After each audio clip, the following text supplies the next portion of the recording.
everyone, welcome back to my channel. If you love gardening, or if you would love gardening tips and tricks, or you just want to follow my gardening journey here in Alaska, Zone 4B, please subscribe to my channel for updates on when I post videos. Today we're going to talk about how to get the most out of your zucchini and squash plants. We're going to talk about a couple different things. First, I'm going to talk about how to prune your zucchini and squash plants. So the purpose of pruning your zucchini and squash plants is that you want to avoid getting powdery mildew, which they are pretty susceptible to. And right now it's been raining a lot. It's been raining every other day, or it's been raining a whole week, and then sunshine for a week. So we definitely want to avoid the powdery mildew, and to avoid that we want to get a lot of airflow into our garden beds or our zucchini plants. And to do that, we're going to prune some of the leaves, and I'm going to show you how to prune some of the leaves. So over here, I've already pruned this one here, but I'm going to show you, I haven't pruned these two over here, so we're going to go ahead and do that. So I just use a knife because it's easy for me. So you don't want a ton of leaves in there, and it's not going to hurt the plant if you cut some leaves out. Just make sure that you leave some for photosynthesis. So I'm just going to go in here, and anything that's like touching the soil or it's poking out, I'm just going to cut these. And then anything that's crossing over another plant, you definitely want to prune that. So this one here, it's definitely crossing over, so I just want to cut that at the base there. And this is a giant leaf here. So majority of what you want to cut is anything that's crossing over from another plant. So this one is also crossing over, so I'm just going to put that one at the base there. And then this one's popping out.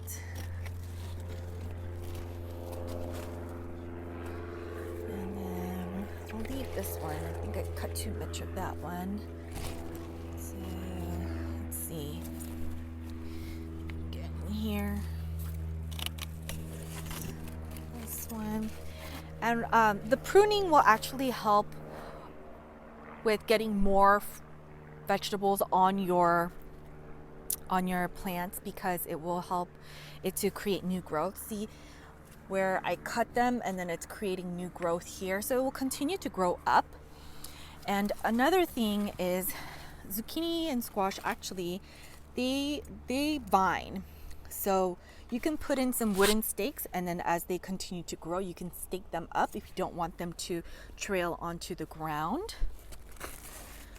So I'm just gonna cut this one here.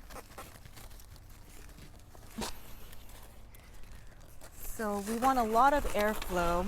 Oh, and another reason why I prune my zucchinis is to get zucchinis to form, you need them to be pollinated by bees, or you can hand pollinate them yourselves, but they bloom early in the morning, and I just don't get up early enough to come and hand pollinate them.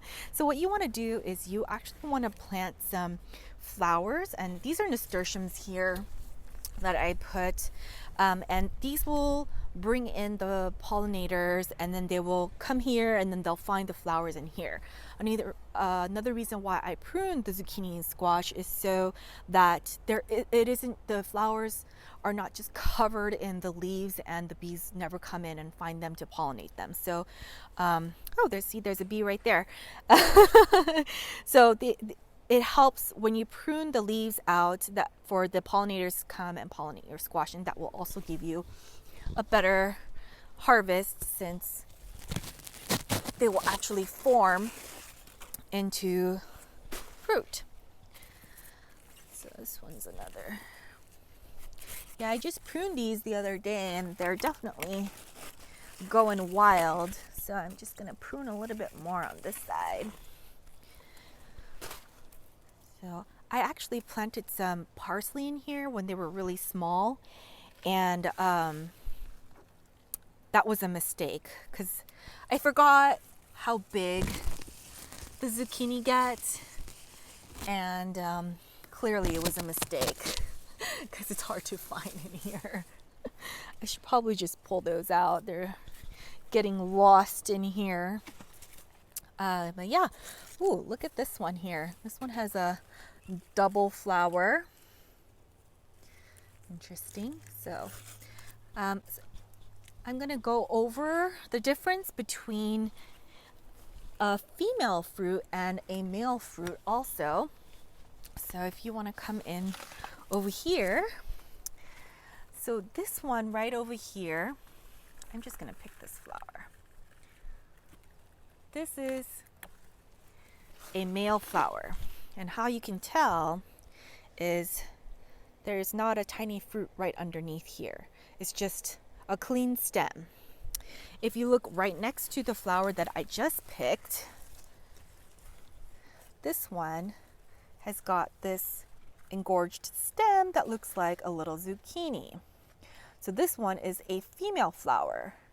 So with the male, so this one's a male and this one's a female, and the bees will just go into the male flowers and then go into the female flowers right next to it or around it and pollinate them, and that's how they get pollinated. What happens is when, oh my goodness! What happens is when they don't get pollinated, I will show you an example of what happens.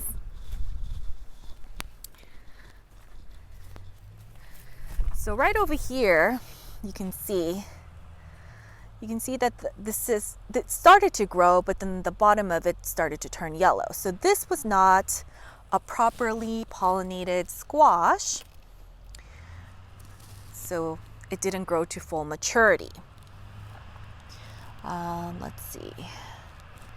If you look right over here next to this one has been pollinated, so it's starting to grow the squash.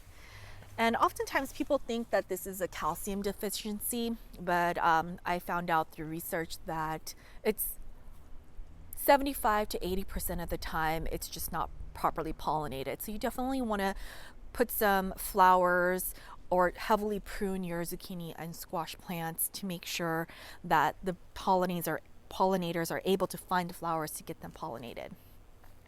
And also, if you look here, these white patterns, this is not powdery mildew. This is just how they look when they have mature leaves. So definitely don't mistake this for powdery mildew.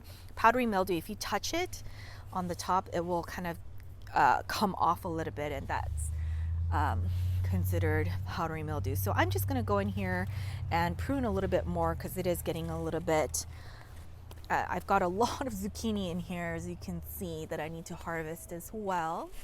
Yeah, and like I said, this is not going to harm the plants. They're just going to push out more growth. This one's crossing over as well.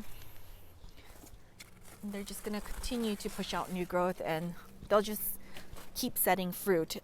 And another thing is you don't want to wait too long to harvest the fruit. Like this one's pretty ready to be harvested. This is a really good size to harvest. They'll be really tender.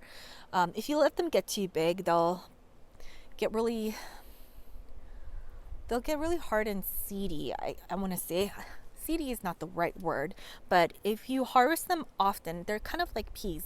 The more you harvest, the more you'll get. So definitely come in and keep harvesting these. Like, whew. But look at how many fruit is on this one. There's so much. And then this one is trailing up this wood stake, so that's really good.